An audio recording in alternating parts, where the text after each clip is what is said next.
ก่อนที่จะเริ่มกิจกรรมนะคะคุณครูกนิกาจะได้นะคะให้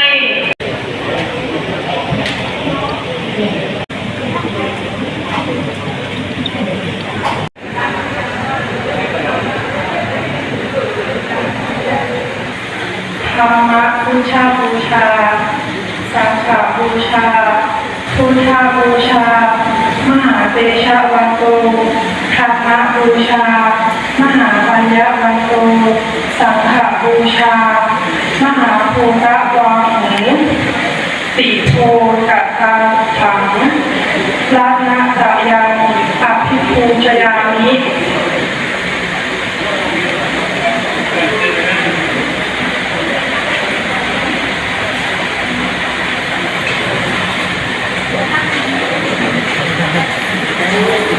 ยะสา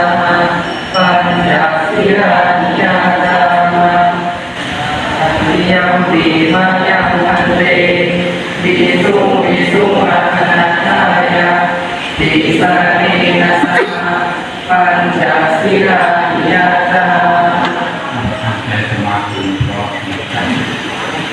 นะโมตัสสะนะโมตัสสะภะคะวะโตมาตังพุทธายะนาพุทธายะภะคะวะโตอะระหะโตสัมมาสัมพุทธัสสะพุทธานิโตภะคะวะพุทโธภะคะวะอิสวะคาโต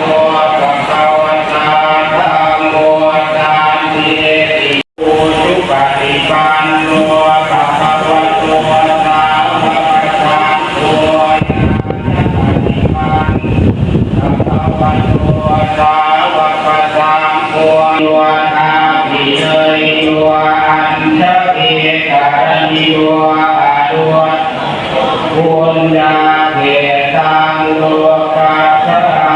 เตติปิโสภะคะวะอะระหังสัมมาสัมพุทธังโฆ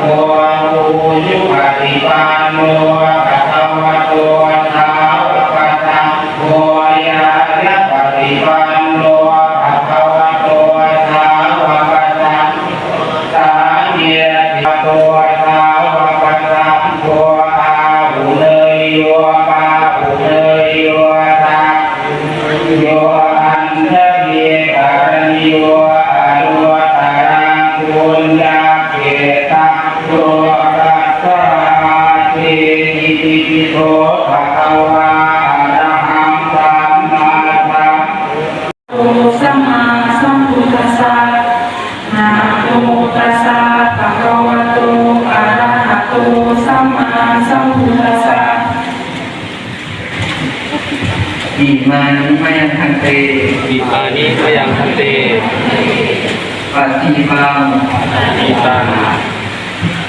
สัพปริวารานังสัพพะริวาราภิกขุสังฆสสะภิกขุสังฆสสะโอโนชยามะโอโนชยามะสาธุโนทันเต